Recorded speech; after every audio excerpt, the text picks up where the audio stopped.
2 अप्रैल को आपको बता दें कि नवरात्रि शुरू हुई थी और उसके बाद आज ईद का महीना है। पूरा 1 महीना त्योहारों का महीना रहा। इसमें तमाम तरह की चीज़ें आपने सुनी, देखी, देश में बहुत कुछ हुआ।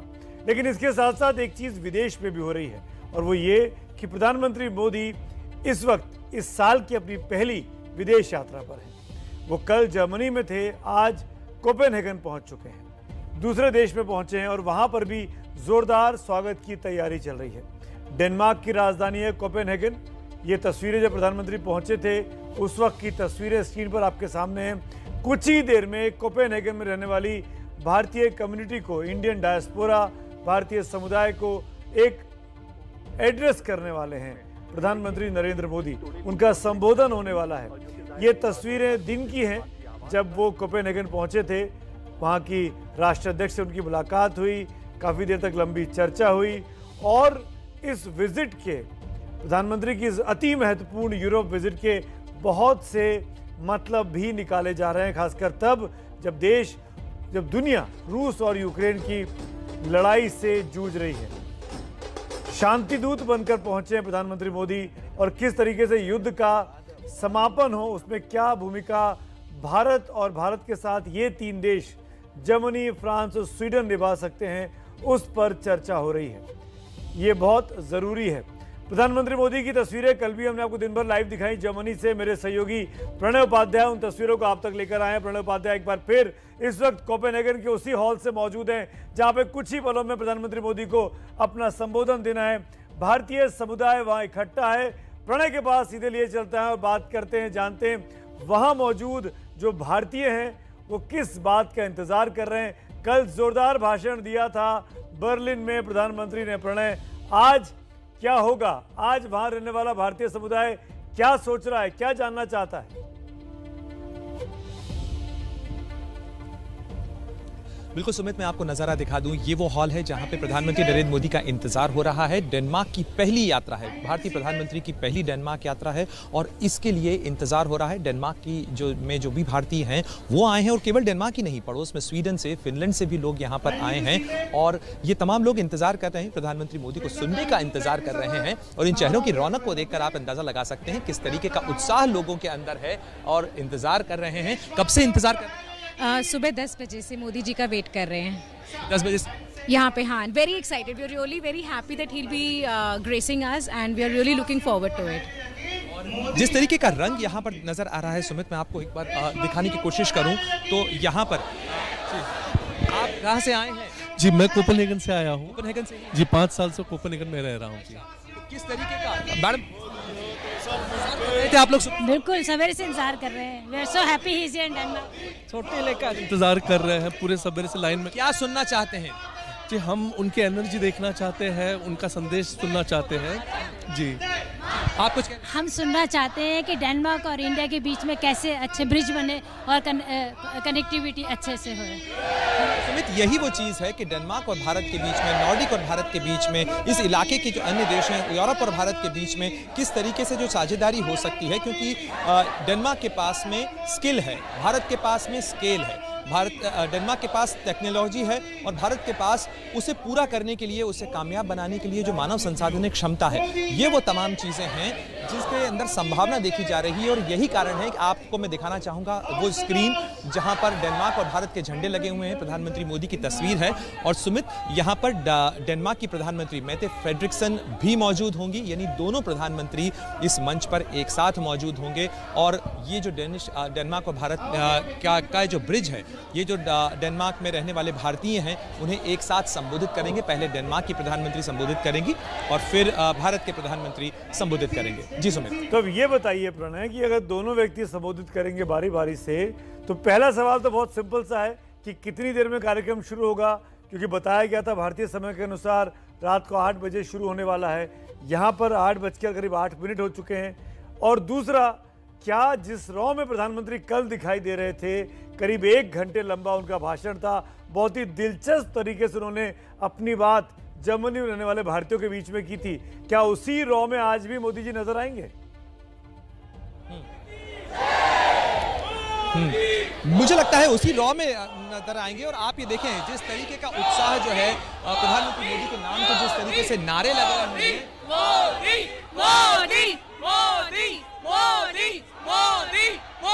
में भारत के झंडे हैं और आपको अलग अलग रंग बिरंगी पोशाकों में नजर आ रहा है। यदि डेनमार्क में इस समय एक मिनी भारत जो है वो नजर आ रहा है, इसके पीछे जिस तरीके से लोगों के अंदर उत्साह है। और अब से कुछ ही देर में इसी मंच के ऊपर कार्यक्रम शुरू होगा। हमें कहा जा रहा है कि अब लोग अपनी अपनी जगह ले लें, क्योंकि प्रधानमंत्री कुछ ही देर में यहाँ पहुंचने वाले हैं। आप क्या सुनना चाहती हैं आप? भारत माता की जय, देश का गौरव। ये वो सारी चीजें हैं जो आप सुनना चाहेंगे प्रधानमंत्री से। किन मुद्दों के ऊपर आपकी उम्मीद है?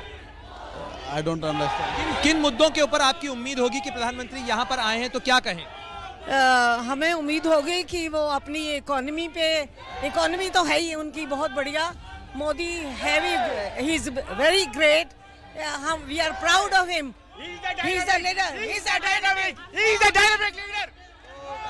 कुछ इस तरीके के उत्साह के साथ यहाँ पर ये जो पूरा हॉल है वहाँ पर भारत के झंडे, भारत का रंग, भारत की छटा फिलहाल सुमित नजर आ रही है और इस तरीके से ये इंतजार कर रहे हैं। आपने तस्वीरें देखी बर्लिन की और बर्लिन के बाद कोपेनहेगन जो है वो भी उसी उत्साह के साथ स्वागत करना चाहता है। सामुदायिक जो कम्युनिटी एंगेजमेंट है उसका सिलसिला आपको पता है सुमित कि कोविड के कारण रुका हुआ था।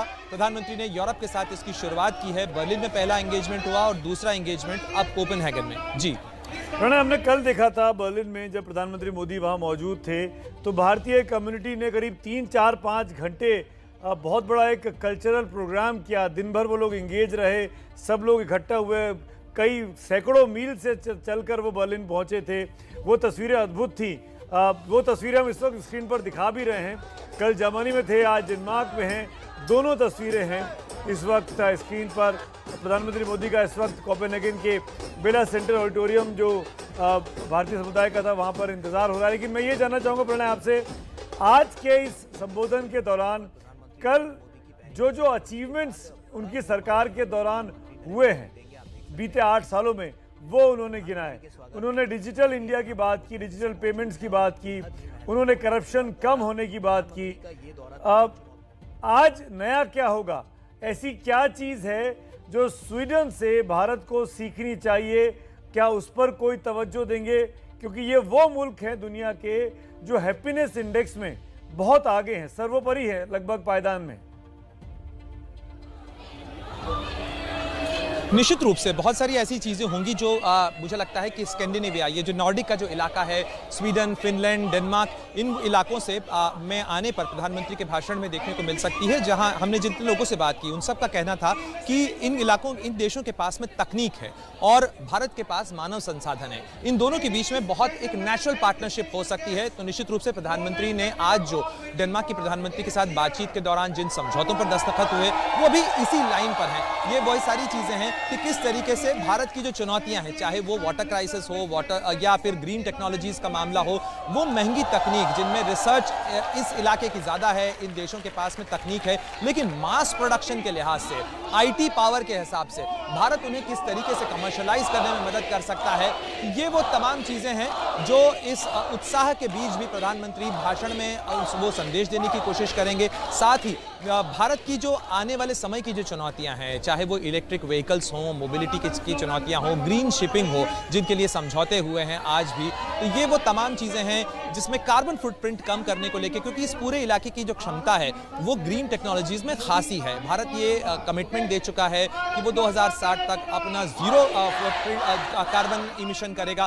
तो ऐसे में उस लक्ष्य को पूरा करने में इस इलाके के देशों के साथ भारत की साझेदारी महत्वपूर्ण भूमिका निभा सकती है। जी प्रणय, आप इतनी इंटरेस्टिंग बातें कर रहे हैं, लेकिन उससे ज़्यादा इंटरेस्टिंग पीछे का जो जोश है वो सुनाई दे रहा है।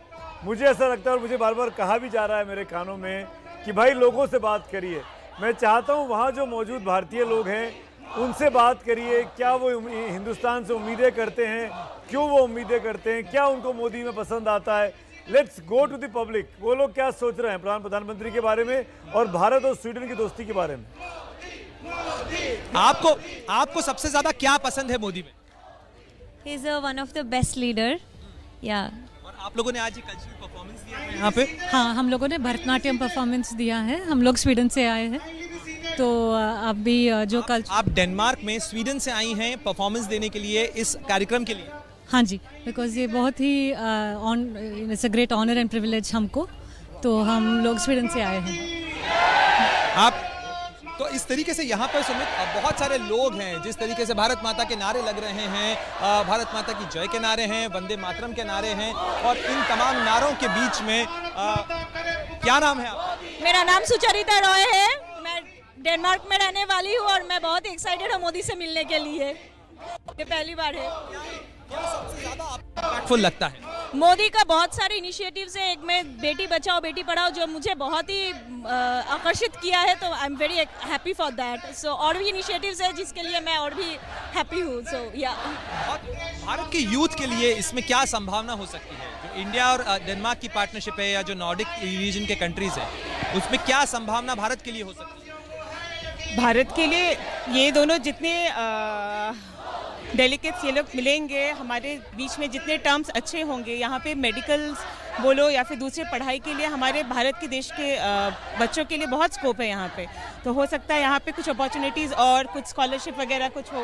जो आज सुमित, माइग्रेशन और मोबिलिटी को लेकर एक समझौता, भारत प्रधानमंत्री जब जर्मनी में थे वहाँ भी ये समझौता हुआ और यहाँ पर आज डेनमार्क में भी समझौता हुआ, और इसकी अहमियत को आप समझिए कि मोबिलिटी और माइग्रेशन पर समझौता हुआ, यानी भारतीयों के लिए वीज़ा के रास्ते खुलेंगे, भारतीयों को अधिक आसानी से कामकाज के सिलसिले में जो लोग रोजगार के लिए आना चाहते हैं उनके लिए संभावनाएं खुलेंगी। तो इस यात्रा में केवल नारे नहीं हैं, उसके कुछ टेंजिबल गेन्स भी हैं जिन्हें गिनाया जा सकता है। जी प्रणय, एक आम हिंदुस्तानी के लिए, भाई हम लोग तो जाते नहीं हैं, आप वहाँ पर हैं कोपेनहेगन में, आप वहाँ के मुल्क को देख रहे हैं, हम लोग तो दिल्ली मुंबई में रहते हैं, मैक्सिमम यहीं देख के खुश हो जाते हैं। हिंदुस्तान से कैसे अलग है और क्या हिंदुस्तानियों को सीखना चाहिए वहाँ रहने वाले लोगों से, वहाँ रहने वाले भारतीयों से? अगर आप इसको बहुत आसान से प्यार से समझा सके कि क्या संदेश आप लेकर वहां से लौट रहे हैं? चीज़ें बहुत व्यवस्थित हैं और व्यवस्था के लिए हर व्यक्ति व्यवस्था का पालन कर रहा है, उस व्यवस्था के अनुसार चल रहा है और उस व्यवस्था के अनुसार पालन में ही अपनी सुविधाएं निकाल रहा है। ये एक बेसिक चीज़ है जो आपको इस पूरे इलाके के अंदर मिलेगी और शायद यही वजह है जिसके कारण हैप्पीनेस इंडेक्स ज़्यादा है। इसके अलावा जो एजुकेशन है, हेल्थ है, जिसमें पब्लिक स्पेंडिंग ज़्यादा है, यानी सरकारी जो पैसा है उसका इस्तेमाल किया जाता है, टैक्सेस ज़रूर हाई हैं। और आज प्रधानमंत्री ने इस पे बातचीत करते दौरान ये चीज़ कही भी सही कि जो पब्लिक फंड है उसके इन्वेस्टमेंट की बहुत संभावनाएं भारत में हो सकती हैं, क्योंकि बहुत पब्लिक फंड इन कंट्रीज़ के पास में, लेकिन वही सोशल सिक्योरिटी है, वो जो एक सुरक्षा का दायरा है वो बहुत सारी चीज़ें देता है। और अगर आप खूबसूरती की बात करें तो निश्चित रूप से दुनिया के बेहद खूबसूरत शहरों के अंदर कोपेनहेगन की गिनती होती है और ये बहुत सुंदर तो है ही सही, लेकिन बहुत व्यवस्थित है। आपको टेक्नोलॉजी का जो इस्तेमाल है, जिस डिजिटल पेमेंट की हम बात करते हैं यहाँ पे काफ़ी डिजिटल पेमेंट, जो डिजिटाइजेशन है वो काफ़ी इफेक्टिवली हुआ है। लेकिन एक चीज़ ज़रूर है कि भारत का जो IT पावर है उसके इस्तेमाल की अभी बहुत सी संभावना है। और चलिए पब्लिक के पास चलिए, बहुत सारे लोग वो लोग कैमरे देख रहे हैं, माइक देख रहे हैं, प्रणय उनको कैमरे पर आना है, let's bring them on camera. जो बात करना चाहते हैं उनको दिखाते हैं, हिंदुस्तानी जिनके परिवार के लोग देख के खुश होंगे। We love Modi, thanks for coming to Denmark. को डेनमार्क में इंडियन प्राइम मिनिस्टर पहली बार आ रहे हैं। Yes this is the first time. कितने दिनों में आपने पूरी तैयारी करी है सब?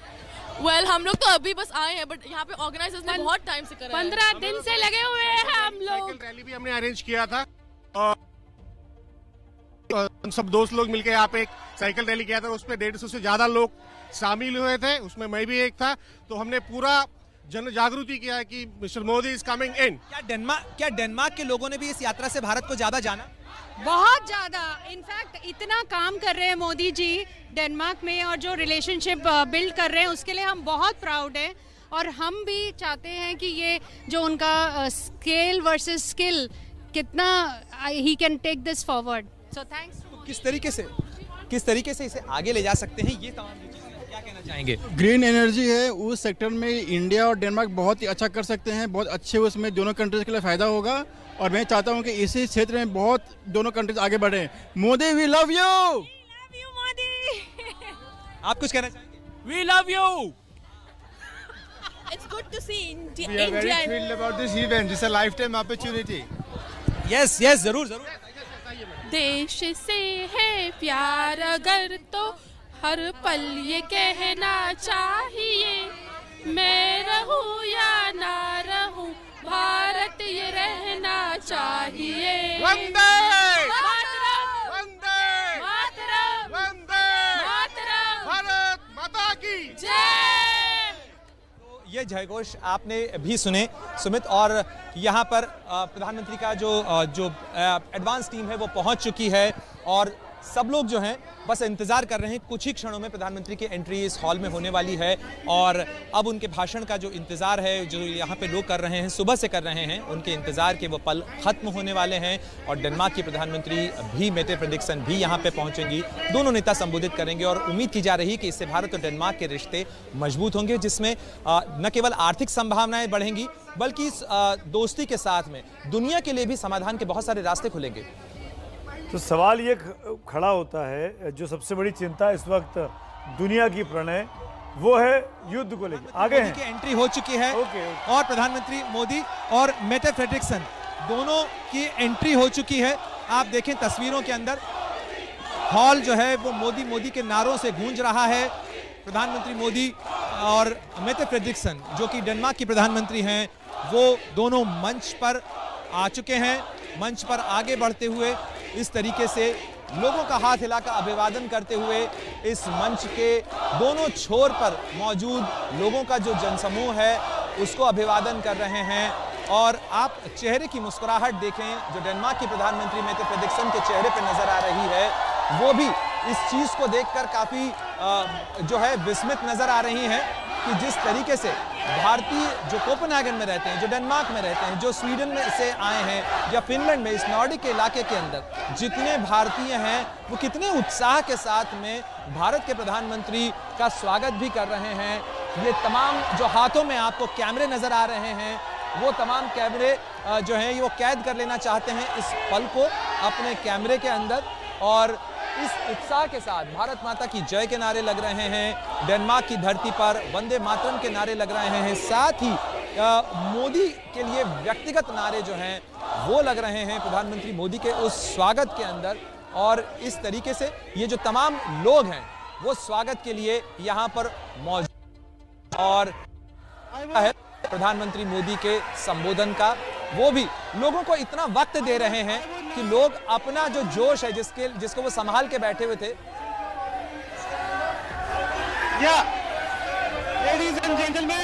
Ladies and gentlemen, since you are already standing up, I would request everybody to stand up.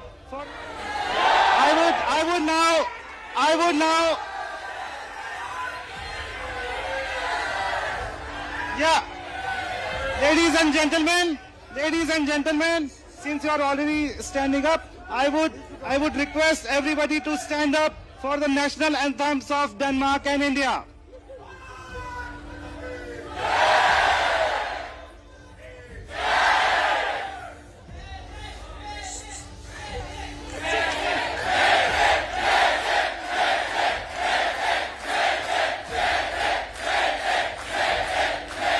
Yeah.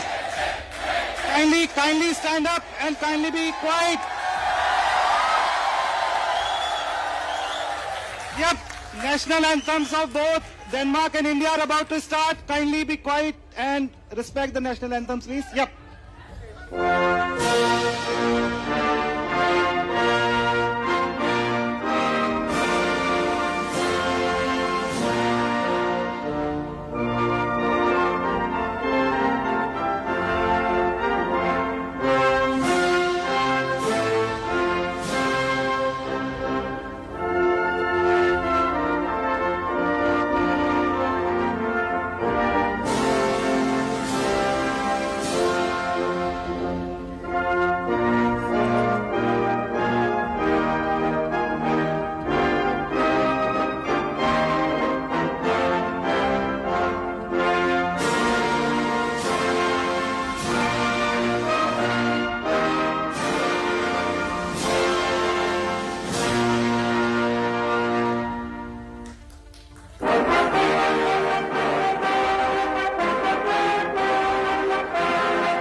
request Madam Ambassador Pooja Kapoor to welcome the leaders.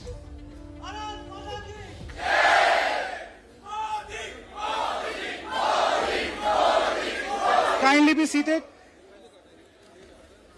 माननीय प्रधानमंत्री जी, हमारे ओजस्वी, तेजस्वी और अति लोकप्रिय प्रधानमंत्री जी, यहाँ उपस्थित विशेष अतिथिगण, भारतीय समुदाय और हमारे डेनिश मित्रों की ओर से मैं आपका हार्दिक स्वागत और अभिनंदन करती हूँ।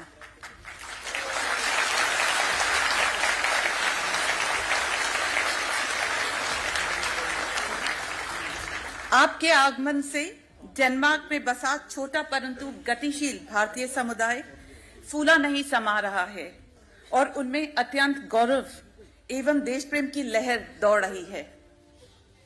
We are also extremely honored and delighted to have the Honorable Prime Minister of Denmark, Her Excellency Ms. Mette Frederiksen, with us today.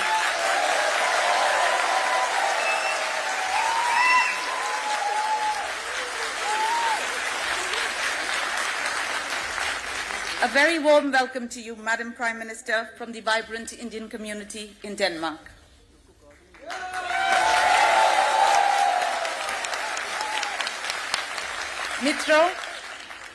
मित्रों, हमारे प्रधानमंत्री जी कुछ ही क्षणों में आप सभी को संबोधित करेंगे।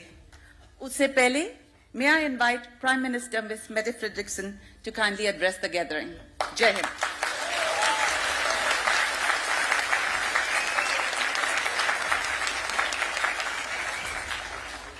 Thank you so much, and I have to say that you really know how to welcome a politician.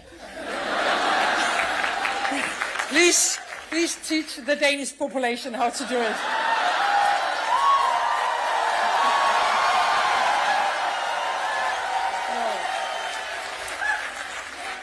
First of all, I would like to say it's a great pleasure to be here today with you.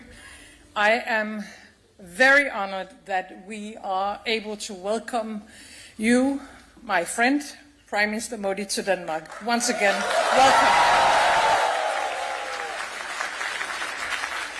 And I am also very happy that we are with all of you this afternoon, because I think together today we show how strong ties we have, ties of friendship, of families, and all this is not least because of all of you. Thank you. Thank you to all Indians living in Denmark and working in Denmark, making a real positive contribution to the Danish society. Thank you, all of you.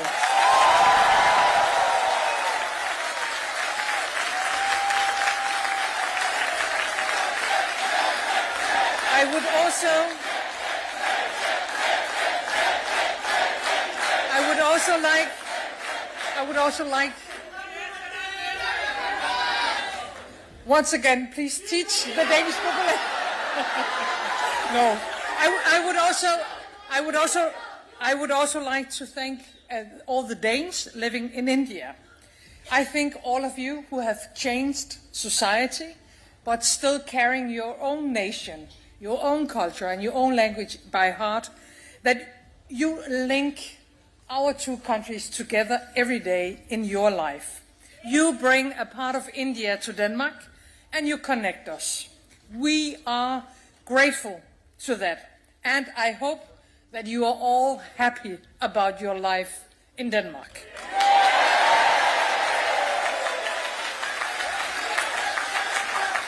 I would also like to say that now, 2 years ago, Prime Minister Modi and I agreed on a green strategic partnership between India and Denmark, the first of its kind for both of our countries.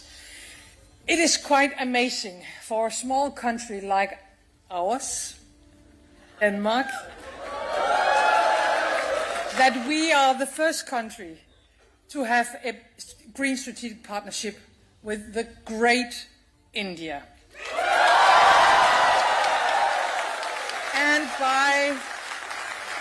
And by joining hands, and minds, we aim to find new ways forward. Right now, of course, the war in Ukraine reminds us that democracies, that democratic nations like India and Denmark all over the world must stand up for the principles and for the values we believe in.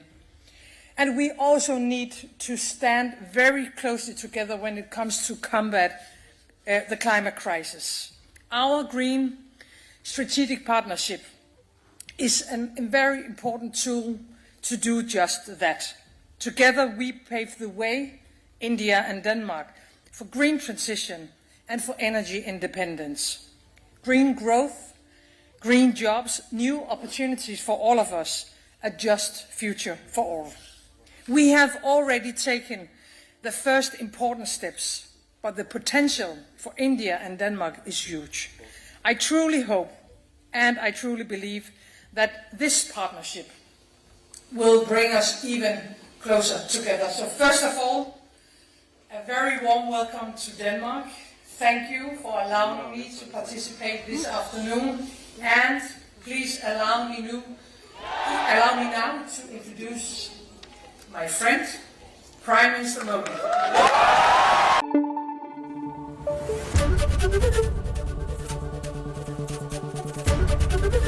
ABP news आपको रखे आगे।